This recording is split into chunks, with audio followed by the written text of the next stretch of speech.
Hey, how's everyone doing today? It's GleeCon, and I'm back again with another episode of Lore of Warcraft.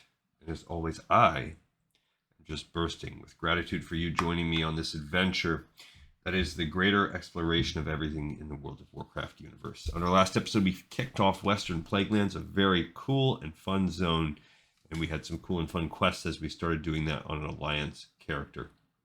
We're mostly going to do everything on that. We will wrap up all of the Horde versions of the quests to come over the next week or so um, as well. We have also been reading this weird kind of non-canon lore adjacent thing, which was an unofficial script of the Warcraft movie that could have been. So this isn't real. It was never accepted by Blizzard, but it is written by a real screenwriter. And on this version of the Warcraft movie, it centers around a human raised by orcs, the kind of Alliance version of Thrall named Logosh, and how he is picked up by Proudmoore and taken from the arena in Stranglethorn over to Kalimdor, and how they are now going to sort of use him to understand and maybe prevent a war with Alliance.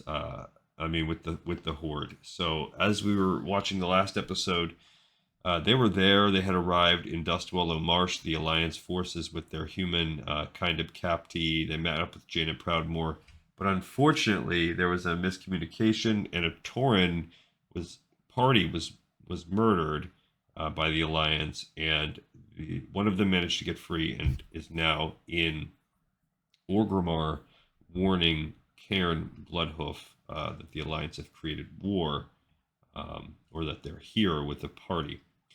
So we pull to the exterior of Orgrimmar in a winding street during the night, and that's where we kick off today. So stay a while and listen. A pair of orc officers wait outside the building. Cairn emerges from inside, a grave expression on his face. Convene the council immediately.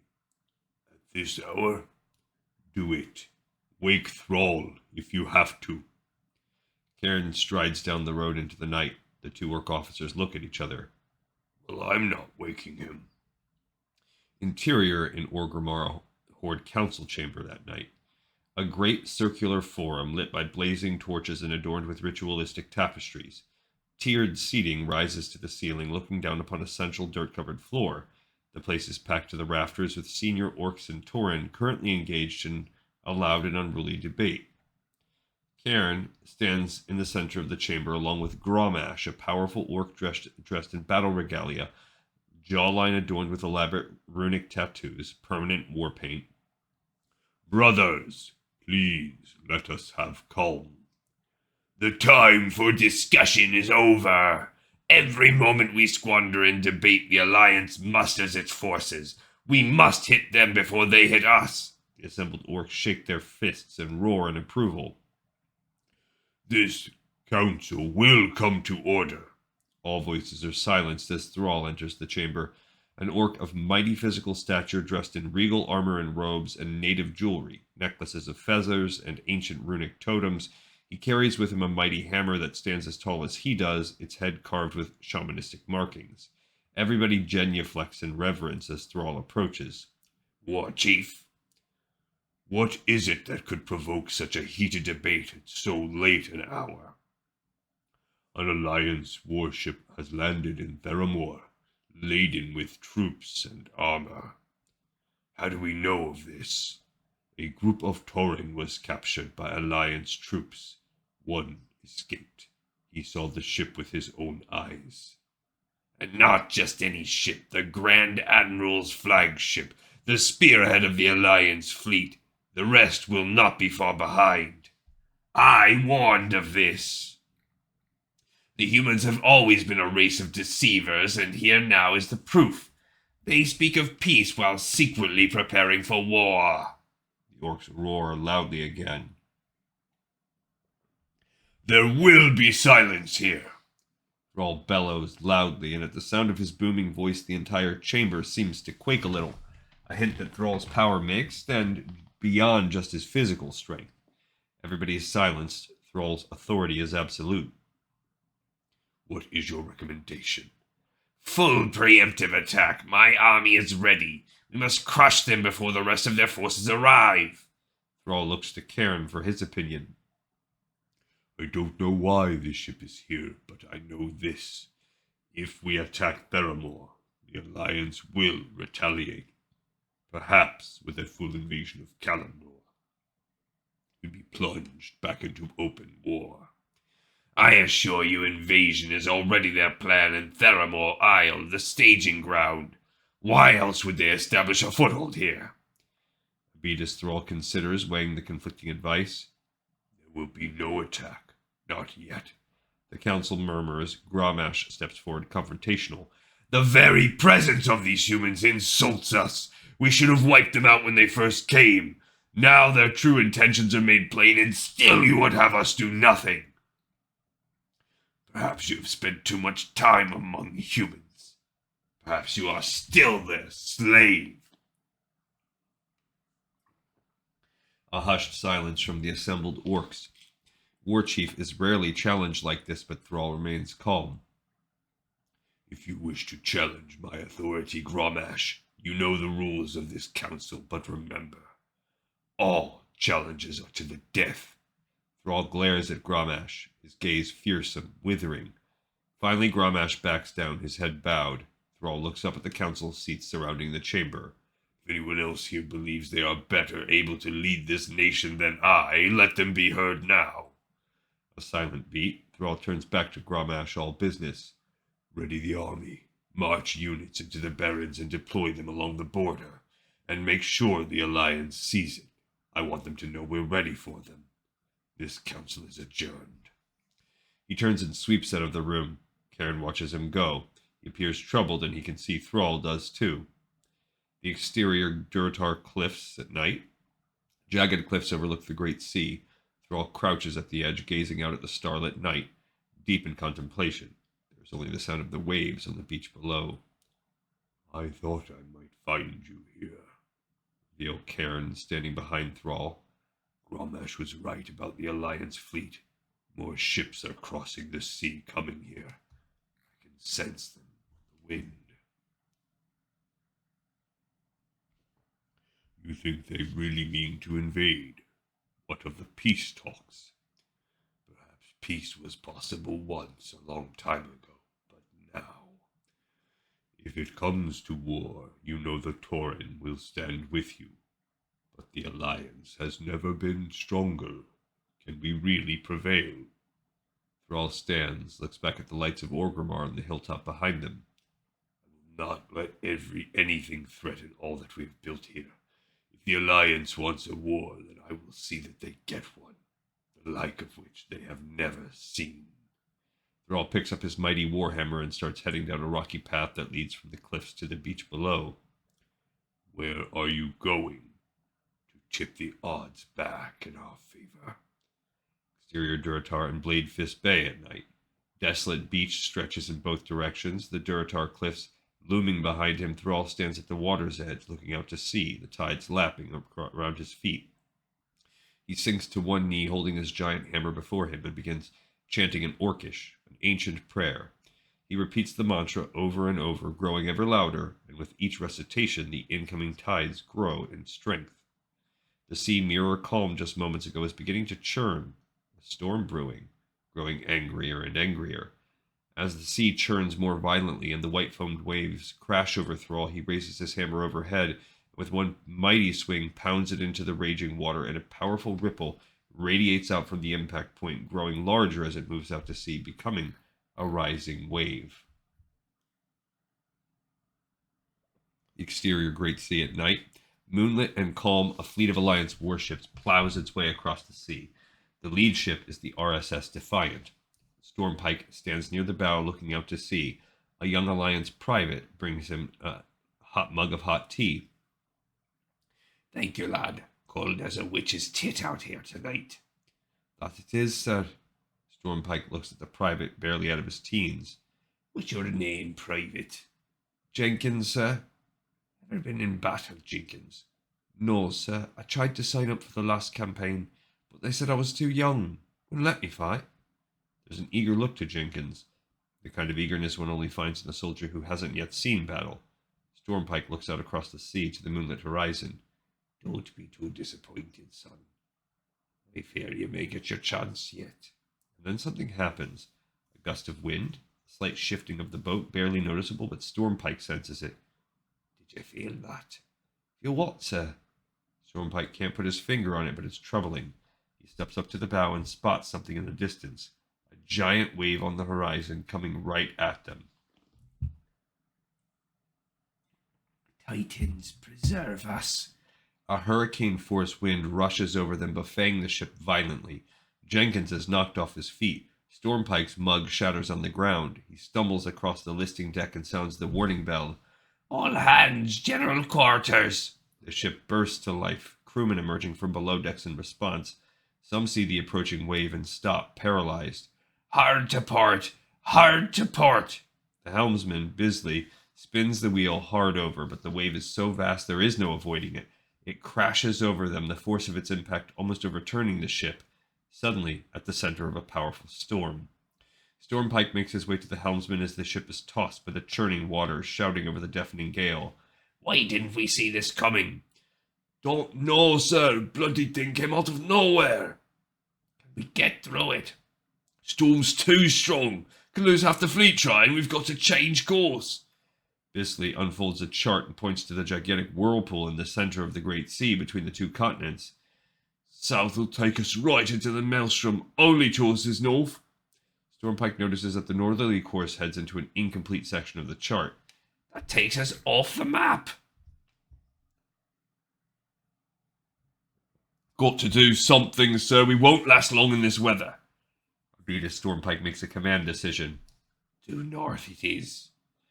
Interior in Orgrimmar Gromash's quarters at night. The walls lined with animal skins, armor, and weapons. Gromash sits in the firelight, rocking back and forth. He seems greatly troubled, feverish, muttering to himself. Out, get out, I do not hear you. I do not hear you. He hears someone approach, quickly stands to see Thrall standing in the doorway, lit by the flickering firelight. War Chief, your presence honors me. Thrall enters the room, eyes locked on Gromash.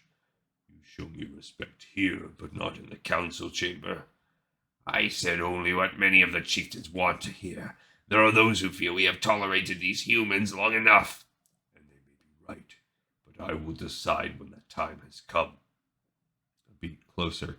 You know how difficult it was to unite the clans. This is still a young nation, still fragile.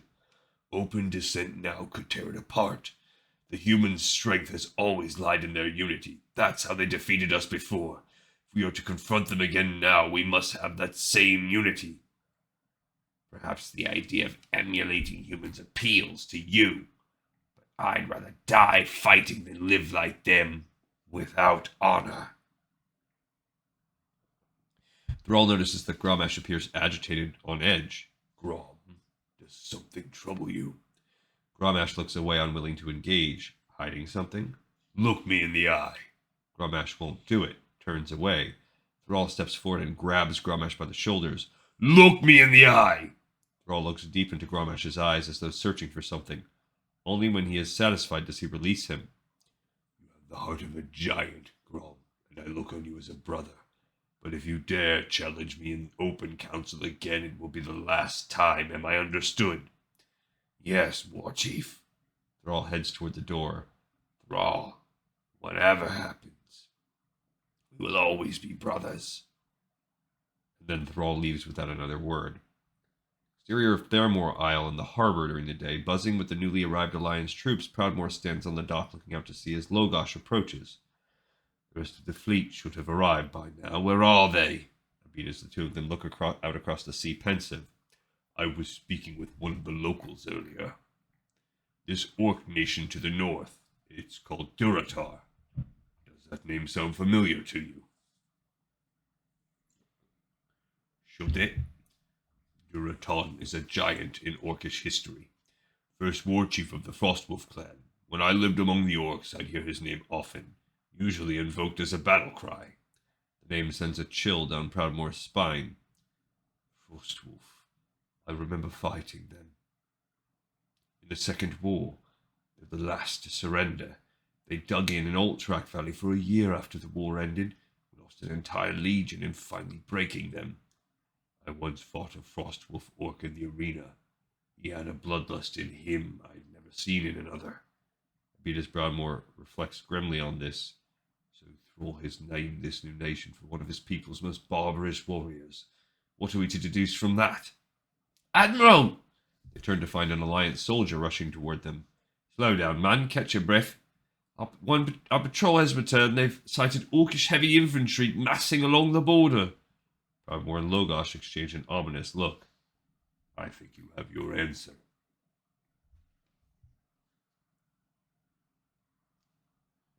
The exterior at the Great Sea at night, the storm is finally abating. The Alliance Armada emerges from choppy seas into calmer waters. On the deck of the Defiant, Stormpike approaches the helm. Mr. Bisley, report. I think we're through the worst of it, sir. Clear skies ahead. Good work. Now the only question is, where the hell are we? Interior of Orgrimmar Horde Council Chamber at night, Thrall sits upon his throne, an Alliance scroll in his hand, deep in thought. Cairn and Grommash stand before him. It's a trick. What else can it be? This message carries the seal of the Grand Admiral himself. A deception. They see us preparing for battle and seek to delay us. The humans did not bring a shipload of diplomats to our shores. They came armed for war. A long beat as Thrall considers this. He stands. I will meet with him. War Chief. Under my conditions. I want to look this human in the eye. If he is lying, I will know, and we will settle this one way or the other. Dustwallow Marsh at dawn. As dawn breaks out over the treetops, we catch a silhouette of a giant bird flying at us out of the rising sun. Closer on the bird, it's a griffin, a majestic winged creature with the head of an eagle and the body of a lion. An Alliance messenger rides on its saddled back as it beats its great wings, headed toward Theramore Isle on the horizon. The exterior of Theramore Isle, Griffin Roost in the morning. The griffin comes in for a landing at Theramore's Griffin Roost, where more of the winged creatures nest in straw-laden berths. Theramore's Griffin Master takes the reins of the beast as the messenger leaps from the saddle and rushes toward the town hall, a scroll clutched in his hand. Interior of Theramore Keep, Jaina's chambers during the day. Jaina, Logosh, and Proudmoore stand around a table upon what has been unrolled the messenger's scroll written in Orcish. What kind of conditions? He agrees to meet only at a neutral location. He proposes a site in the Barrens, halfway between here and Orgrimmar. He will come alone, no gods. We must do the same. Proudmoore doesn't like this. He looks at Logosh. What do you think? I know the Barrens. It's open ground, flat, desolate.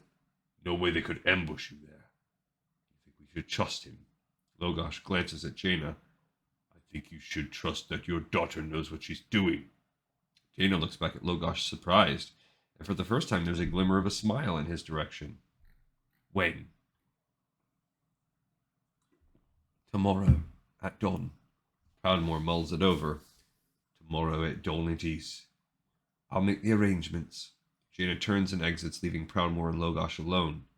I don't like it. I'd intended to have this negotiation with the Alliance fleet at our back. Without it, what leverage do we have? Pacing, worried. Thrall is preparing for war as we speak, and by all accounts he's a formidable general. If we cannot turn back the tide at this meeting, Theramore is lost, and with it all of Kalimdor. A grim beat, and then a thought occurs to Logosh. There may still be another way to regain your advantage. Off Proudmoore's intrigued look. The Great Sea at night. The water is now entirely calm. Stormpike and Second Officer Gaines study a sextant from the Defias's deck. This doesn't make any sense, sir. I can't get you fixed on position. I don't even recognise the stars. You have no idea where we are. No, sir, and that's not even the strangest part of it. Sunrise was supposed to be 2 hours ago, but there's no bloody sign of it. I think that storm blew us farther off course than we first thought. Land ho! They rush to the bow to see a great landmass extending across the horizon, dim lights flickering along the shore. I see lights, some kind of town. Whatever it is, it's not on any Alliance map. Abetus Stormpike thinks. This feels a little ominous. Take us in. Interior of Theramore Keep, Logosh's quarters at night. Logosh sits at a table crushing exotic wild flowers with a mortar and pestle. He adds the powder to a dark liquid from a small bottle, mixing it to form a thick paste. They tell me you're dangerous. Logosh looks up to see Jaina standing in the doorway. He stands covering the mixture with a cloth. Should I be afraid of you? Logosh just stands there, mute. Well, I'll take my chances. She glides gracefully into the room. I wanted to thank you for helping my father agree to Thrall's conditions. I admit I was surprised after everything I'd heard. What is that? That you're a barbarian, that you have more in common with the orcs than with us. Which not at all what I'd expected of you. Where I come from, what's expected of me is simple. Here, everything's more complicated. I'm trying to adapt. Jaina smiles politely as she hovers nearby the empty chair at Logosh's table, clearly waiting for an invitation to sit. Sit if you want to. They both sit. It's all a little stilted and awkward, Logosh again fumbling his way through polite human interaction. I can tell my father trusts you. You've done well to in his favor. He's always been very sparing with it, even with me. The two of you aren't close. I think he would have preferred another son. My two brothers, they were always his favorites, and they idolized him. As soon as they were old enough, they followed him into the military. All they ever wanted was to be just like him. Logosh can sense a sadness in Jaina as she tells the tale. What happened to them? Derek was killed in the first war, Tandred in the second. I remember after we buried Tandred alongside his brother, something in my father changed. So he never again wanted to see another family suffer that kind of loss that ours had. Tears welling up, she fights them back and composes herself. We've had odd differences over the years, but I believe he sincerely wants peace. As his advisor, I thought it was important that you know that. What makes you think I care? The response throws Jaina a little. How can you not? A lasting peace is something we've never had. We could be on the verge of history here. I didn't come here to make history. I came here to earn my freedom, nothing more. What use will your freedom be if the world is consumed by war? I doubt I'd have much difficulty adjusting. She just looks at him dumbfounded. There's a reason you've never had peace. Because it's a fantasy. It's our nature to destroy each other, and that will never change. You've always been such a cynic. I am what the world made me. You mean what the arena made you? You're part of a larger world now. A world where anything is possible. Yes, even peace. Believe whatever you want. Your fate will unfold just the same. Jaina stands and looks at him with contempt. Maybe they were right about you. Maybe you are just a barbarian. Logosh stands and steps closer, looking into her eyes. Maybe I am. The way he's looking at Jaina unnerves her, but in a way she finds utterly disarming. A palpable sexual energy between them, a white-hot beat. And then Logosh turns away. What's wrong? I'm not accustomed to the company of human women. Your scent is distracting. I'm not wearing any scent. You don't have to be. You should go. Still a little flustered by their close encounter, Jaina composes herself and makes for the door. Jaina. She turns back. He looks at her with uncertainty. It doesn't matter what I believe. Your father came here to avoid war, and I'm going to help him. That's the price of my freedom. She nods, understanding, then turns and leaves. Logosh goes back to the table, removes the cloth that was hiding the strange paste he'd been making. He stares at it, troubled. And on that beat of white-hot sexual energy, we're going to go ahead and wrap this episode of Lore of Warcraft up. And we'll continue next time, maybe even one more later today. Thank you all so much for watching, listening, and tuning in.